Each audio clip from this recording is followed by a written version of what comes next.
Hello everyone, my name is Ralph Moore, and for my presentation for What Have the Ancients Ever Done for Us, I am presenting Voices Lost to Silence, Truth, Lies and Lost Perspectives in Caesar's De Bello Gallico and its Receptions. It is a truth generally acknowledged that history is written by the winners. This is usually taken as a cautionary maxim against accepting proffered narratives of the past too credulously.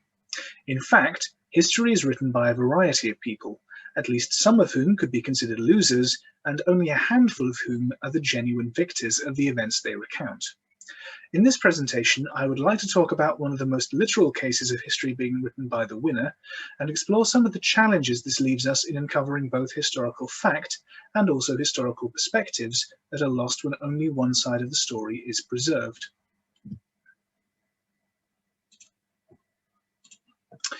In the year 58 BCE, Gaius Julius Caesar embarked on military campaigns in Gaul, an area comprising most of what is now France, Belgium, Switzerland, and Luxembourg. These would become a series of wars of conquest and pacification lasting 8 years, annexing vast swathes of territory to Rome and devastating entire cultures in the process. Despite limited archaeological evidence, we have a highly detailed record of the military operations this entailed because Caesar wrote a book recounting them. Infamously written in the third person with spare, efficient, and dispassionate prose, the Commentaries de Bello Gallico, Commentaries on the Gallic Wars, have become a cornerstone of Latin pedagogy as much as of Roman historiography. The purpose of the Commentarii is generally agreed to have been one of self-justification. Both during the campaigns and in the civil war that followed them, Caesar's conduct came under scrutiny from his rivals in the Roman Senate. The text provided readers with a favourable account of his actions and the circumstances under which they were made, for the most part framing events in the light of the contemporary concept of bellum justum, i.e. just war. As such, their accuracy is highly questionable, not only due to the possibility of unconscious bias, but deliberate massaging of the facts to suit the author's agenda. This point was first emphasized and explored in detail in the 1950s by French historian Michel Rambaud in his book L'art de déformation historique dans les commentaires de César. So, to jump on a dying mimetic bandwagon, are Caesar's Commentarii fake news? In some ways, yes. In others, no. A key point of the contemporary fake news debate is that of polarization. Accurate information, or at least nuanced alternative viewpoints, are available, but are rejected on ideological grounds. What do we do when those who might provide other sides to the story and reconstruct a fuller, more complex version of the truth are no longer reachable?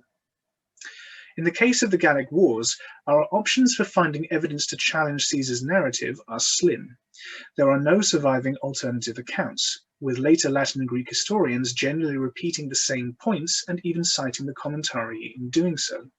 The societies conquered by Caesar were by no means illiterate, though, from what is said about them, they may have preferred to preserve their histories through oral culture rather than in written form. As a result of Caesar's conquering violence, the profound societal changes the Gauls experienced under Roman dominance, and the apparent disinterest of Roman and Greek writers, whatever histories they may have been, and oral or otherwise, are now forever lost. There are Latin texts, notably Lucan's Pharsalia and Pliny the Elder's Natural History, which are critical of Caesar's career and actions from a moral standpoint, but do not provide other versions of events in the Gallic Wars. As previously noted, the archaeological record of the matter is too limited to reconstruct the minutiae of events from the period, and, without Caesar's testimony, it is thought unlikely that we would have been able to discern that a war had occurred within the precise time frame, let alone who was fighting, how, or why. Rather than simply accepting that Caesar's perspective is the only one we'll ever have, and taking it in stride with a grain of salt or two, it is possible to use the scraps of evidence available to us to point out its inaccuracies and hold them to account. One of the most controversial aspects of Caesar's testimony is found early in the text, in the opening chapters of Book 1.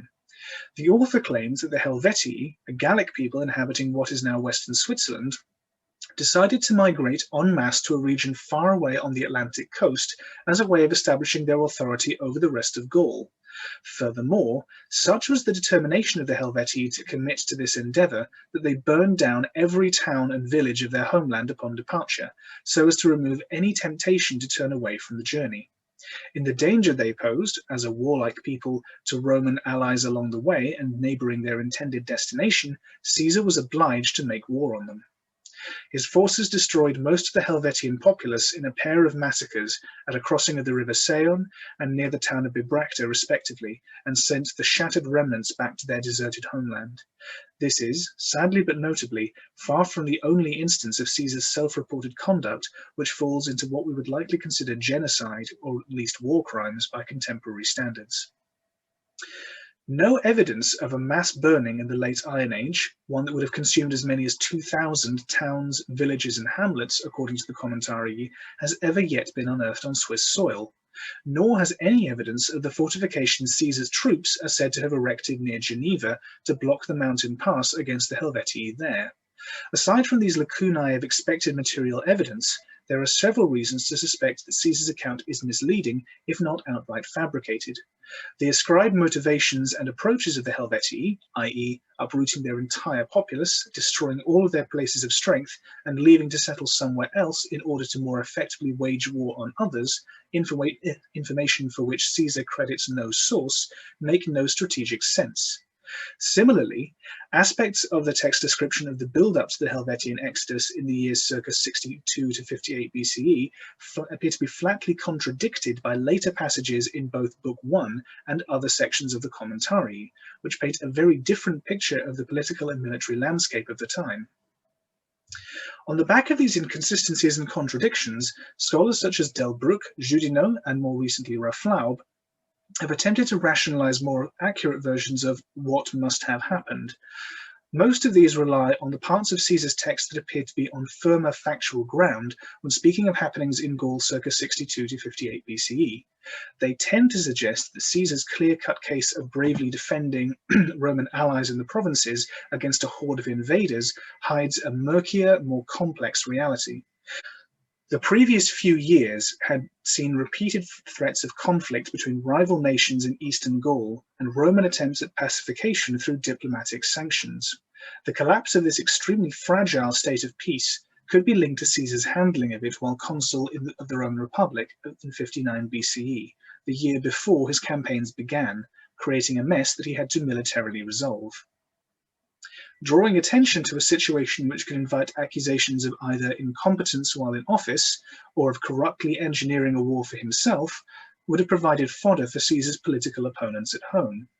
Instead, turning a messy local war into an aggressive mass migration allowed the author to play on fearful memories of previous conflicts with Northern Europeans for his Roman audience.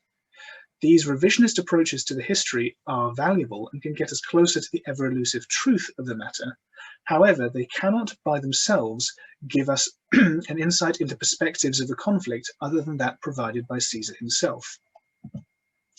An issue that arises with attempts to read through the lines of the Commentarii for other perspectives, however, is that this approach can easily devolve into a kind of ventriloquism. This is seen perhaps most strongly in the appropriation of the Gauls and Gallic characters from the text by Romantic nationalists in the 19th and early 20th centuries.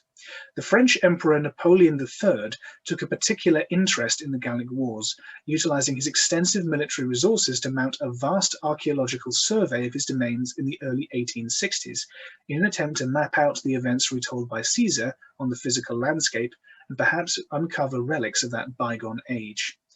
Though predating Schliemann's notorious quests for the physical remains of Homeric Troy and Mycenae by a few years, and arguably utilizing a more rigorous methodology, this endeavor was guided by a similar faith in the historical accuracy of an ancient text and its ability to function as a kind of X marks the spot pointer to archaeological buried treasure.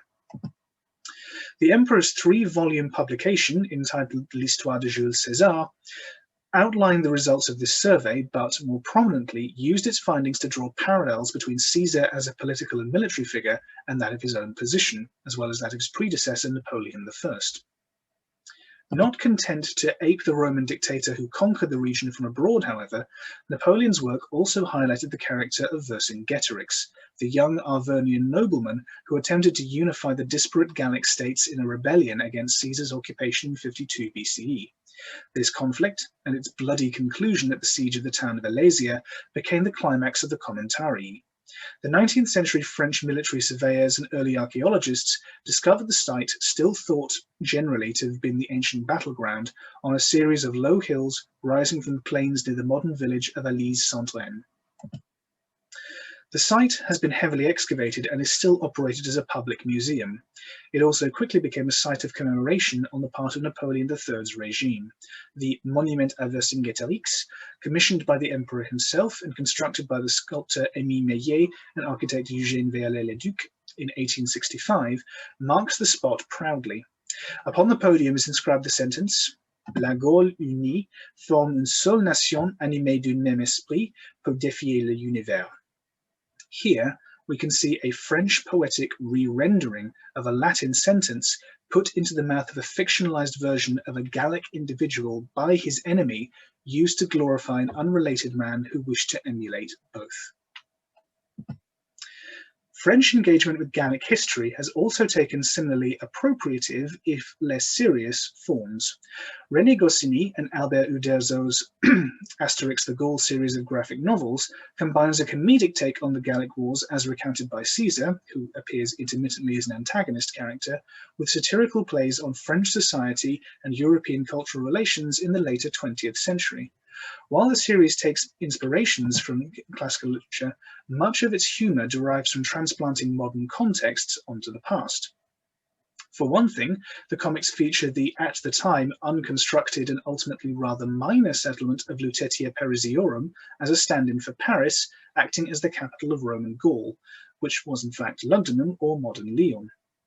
Similarly, in keeping with the Gauls as ancient equivalents of the French, the series also indulges in Franco-centric stereotyping of other nations, with the English as Iron Age Britons, the Belgians as Belgae, the Swiss as Helvetii, and the Germans as rather anachronistically present Goths. Vain as it may be to expect it from satirical comic books, even here the Gauls are not granted a perspective of their own, but are forced to borrow one from another culture. Attempts to approach the ancient Gauls on their own terms, which inevitably are forced to utilize Caesar's writings to varying degrees, have been an evolving area of scholarship for the last 150 years. Moving on from Napoleon III's very Caesar-centric approach, by the late 19th century, studies of Gaul had become a concern of the Grande École of France, undertaken with a rather nationalistic flavour. The magisterial publications of Camille Julien were keen to emphasize the ancestral connection between Les Gaulois and his fellow countrymen, and while taking Caesar at his word on several counts, he fought back against characterizations of the Gauls as worthless primitive barbarians, seeing them instead as a civilization very much like that of Greece and Rome, only at a delayed stage of development. Even more intriguingly, he drew parallels between the actions of Roman occupiers in Northern Europe and the imperialism of his British contemporaries in India and other areas of Asia. The trend of seeing connections between Roman imperialism and its modern European counterpart, and utilizing methods drawn from the studies of the latter's impact to elucidate mysteries relating to the former, has been taken up eagerly by Julien's successors in both Francophone and Anglophone academic communities. The result has been a fascinating and potent blend of anthropology, archaeology, and historical source criticism, emerging most strongly in the last few decades and making huge strides in the state of research.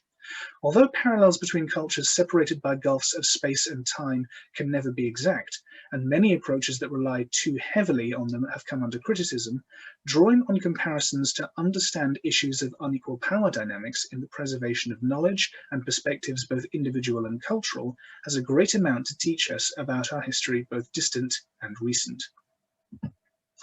Discerning exactly what happened in the Roman conquest in the mid-1st century BCE, let alone what the various Gallic groups and individuals implicated in it may have thought and felt about it, is a knot we have only begun to unravel. The extant evidence, its failings, and our collective responses to it nevertheless have much to teach us.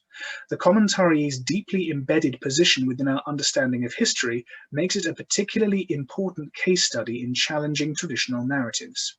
The erasure of its losers and their capacity to answer back, furthermore, asks us to do two things. Firstly, to confront our blind spots regarding the silencing and speaking over of marginalized cultures, both historical and contemporary, And secondly, attempt to address injustices by uncovering not just the objective truth, but the living subjective views and voices of the defeated. I do not come to cancel Caesar, but to nuance him. I wish to leave you with two questions. Is it possible to reconstruct a lost history of the losers of the past? And what would such a history say to the present? Thank you for listening. Please enjoy the rest of the conference and feel free to leave any questions or responses in the comments below. Goodbye.